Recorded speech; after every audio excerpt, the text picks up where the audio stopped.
पोखरण से बड़ी खबर आपको बता दें, जिले के 2 तहसीलदारों के ट्रैप के मामले में सच बेधड़क का एक और खुलासा। परिवादी मुकेश चौधरी ने सच बेधड़क को विशेष जानकारी दी। भड़ियाणा तहसीलदार सुमित्रा चौधरी और फतेहगढ़ तहसीलदार शिव प्रकाश वर्मा ने 7 माह तक मानसिक रूप से उनको प्रताड़ित किया गया। छोटे से लेकर के बड़े अधिकारी ने सोलर कंपनी को स्टेबल करने के लिए लाखों रुपए की घूस वसूली और दोनों तहसीलदारों से आहत होकर के एमजीए हाइफेन कंपनी के founder and CEO Mukesh Chaudhary सबूतों के साथ में एसीबी कार्यालय जयपुर पेश हुए और 60 लाख रुपए की रिश्वत राशि की मांग के ऑडियो क्लिप की एसीबी कार्यालय में उन्होंने पेश किया। ऑडियो क्लिप के बाद में हरकत में प्रशासन आया और जिले कि अब तक की सबसे बड़ी कार्रवाई को अंजाम दिया गया। भड़ियाणा तहसीलदार सुमित्रा गोदारा और फतेहगढ़ तहसीलदार शिव प्रकाश शर्मा को 15 लाख रुपए की राशि के साथ में ट्रैप किया गया है। तो देखिए, रंगे हाथों उन्हें पकड़ा गया है और एसीबी कार्यालय में ऑडियो क्लिप पेश की हुई। 15 लाख रुपए की रिश्वत राशि के साथ में उन्हें ट्रैप किया गया। भड़ियाणा तहसीलदार सुमित्रा गोदारा और फतेहगढ़ तहसीलदार शिव प्रकाश शर्मा को 15 लाख रुपए की रिश्वत राशि के साथ में ट्रैप किया गया है। पोखरण से इस वक्त की बड़ी खबर आप तक पहुंचा रहे हैं। परिवादी मुकेश चौधरी ने सच बेधड़क पर यह बड़ा खुलासा किया है। दोनों तहसीलदारों पर मानसिक प्रताड़ना का आरोप भी लगा है।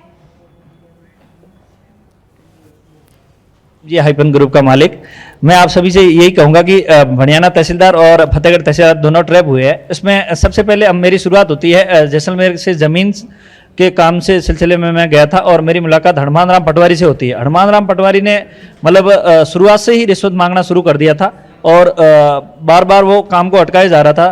तो इसके साथ साथ में मैंने वहाँ रास्ता क्लियर करवाने के लिए भी उन्होंने मेरे से 11 लाख रुपए ले लिए थे हनुमान राम, और उन्होंने मिलकर सेतन नाम के अकाउंट में डलवाए थे 5,97,000 रुपये। उन्होंने उसमें से वो पेमेंट जबकि गवर्नमेंट को 2,67,000 रुपये गई थी। तो इसलिए मैं आप सभी से यही कहूँगा, हनुमान राम के साथ में फिर तहसीलदार से बात गई तो तहसीलदार ने मतलब रजिस्ट्री हुई तो उस टाइम 5 लाख रुपये की डिमांड रख दी। 5 लाख रुपए की डिमांड के लिए हमने पहले भी पैसे दे चुके थे, इनको पहले खूब पैसा दे दिया मैंने। फिर उसके बाद मैं परेशान हो गया, मैंने कहा 5 लाख रुपए बहुत ज़्यादा है। इन्होंने भड़ियाणा तहसीलदार मैडम ने सीधा ही 60 लाख रुपए की डिमांड रखी और बोल दिया कि मुझे 10 लाख रुपए पहले एक्स्ट्रा दीजिए। तो दोनों का ही काम डिमांड पूरी हो गई और हनुमान राम पटवारी भी साथ में, मैं उनके पास में गया, उन्होंने भी 5 लाख की। तो चलिए और अधिक जानकारी संवाददाता गिरिराज से ले लेते हैं। गिरिराज, देखिए, सच बेधड़क पर यह बड़ा खुलासा हुआ है कि पोखरण में 2 तहसीलदारों को रिश्वत लेते ट्रैप किया गया है। क्या कुछ पूरा मामला है, क्या कुछ पूरी जानकारी दीजिए। जी बिल्कुल खुशबू, बताना चाहूंगा कि जो जिले का सबसे बड़ा जो घूसकांड था, इसमें पहली बार ऐसा देखने को मिला है जब परिवादी खुद है जो मीडिया के सामने आता है और इस तरीके से पूरा ट्रैप कांड को किस तरीके से अंजाम दिया है, किस तरीके से इसका खुलासा किया है, वो पूरा बयां करता है और किस तरीके से बताता है कि जो प्रशासनिक अधिकारी है, जो सोलर प्लांट जो जिसको स्थापना के लिए, स्टेबल के लिए जो मरुस्थली क्षेत्र में जब आते हैं तो इनको किस तरीके से मानसिक रूप से प्रताड़ित किया जाता है प्रशासनिक अधिकारियों के ऊपर। ये बड़ा ही एक अहम सवाल आता है कि जब एक आम आदमी जब इन तहसील कार्यालय या एसडीएम कार्यालय या प्रशासनिक अधिकारियों के पास जाते हैं तो किस तरीके से जो उनको प्रताड़ित किया जाता है। कुछ पहुंच पाते हैं एसीपी तक, कुछ नहीं पहुंच पाते हैं।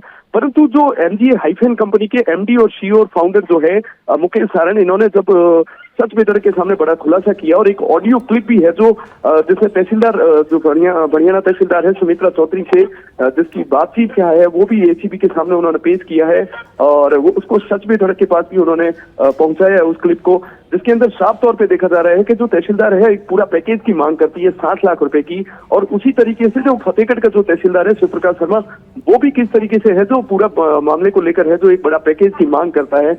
कहीं ना कहीं कुल मिला के ये इसको लेकर सरकार को सोचने की जरूरत हो गई है, एक आम आदमी को जरूरत हो गई है कि किस तरीके से आदमी अगर कुछ अपना काम करवाने के लिए जाता है तो घूसखोरी की मांग की जाती है प्रशासनिक अधिकारियों के ऊपर। हालांकि इन दोनों मामलों को लेकर एसीबी ने बड़ा कदम उठाया और दोनों ही जो जिले की जो सबसे बड़े जो अधिकारी होते हैं इन दोनों को ट्रैप किया है और आज वो सलाखों के पीछे है। परंतु परिवादी जो पहली बार मीडिया के सामने आता है और सच बेधड़क को एक बड़ी जानकारी देता है। जी खुशबू। बिल्कुल गिरिराज, देखिए, अब परिवादी ने ये बड़ा खुलासा किया है, तो अब क्या इसके बाद में इस पर कुछ एक्शन होना संभव है? जी बिल्कुल खुशबू, बताना चाहूंगा कि जो ये खोरी का जो पूरा जाल था, जो इसको पूरा कहते हैं, तो इसके अंदर जो सबसे पहला जो था हनुमानाराम जो पटवारी, वो अभी भी मौके पर है। क्योंकि जो परिवादी मुकेश चौधरी ने मीडिया को जो बताया, सच वेधड़ा को बताया, उसमें ये कहा है कि सबसे बड़ा जो शुरुआती जो स्टेप था वो हनुमानाराम पटवारी था, जो आज भी फरार है, एसीबी की जो चंगुल से फरार है। उसने करोड़ों रुपए की जो संपत्ति अर्जित की है, ऐसा मुकेश सारण ने मीडिया को बताया है। परंतु एसीबी अभी तक है जो दोनों को ट्रैप किया है, दोनों को जोधपुर एसीबी कोर्ट में पेश किया था, और वो आज दोनों सलाखों के पीछे है। तो कहीं ना कहीं भ्रष्टाचार के ऊपर अंकुश लगाने के लिए भाजपा की जो जीरो टॉलरेंस की जो सरकार जिसको कहते हैं, वो कहीं ना कहीं काम आई। जो एसीबी ने जो बड़ा सख्त कदम उठाया है, इतनी बड़ी कार्रवाई को अंजाम दिया है, जो बड़े प्रशासनिक अधिकारी है उनको दबोचता है, ये बड़ा ही एक एक्शन देखने को मिला है। जी खुशबू। चलिए, शुक्रिया गिरिराज तमाम जानकारियों को साझा करने के लिए।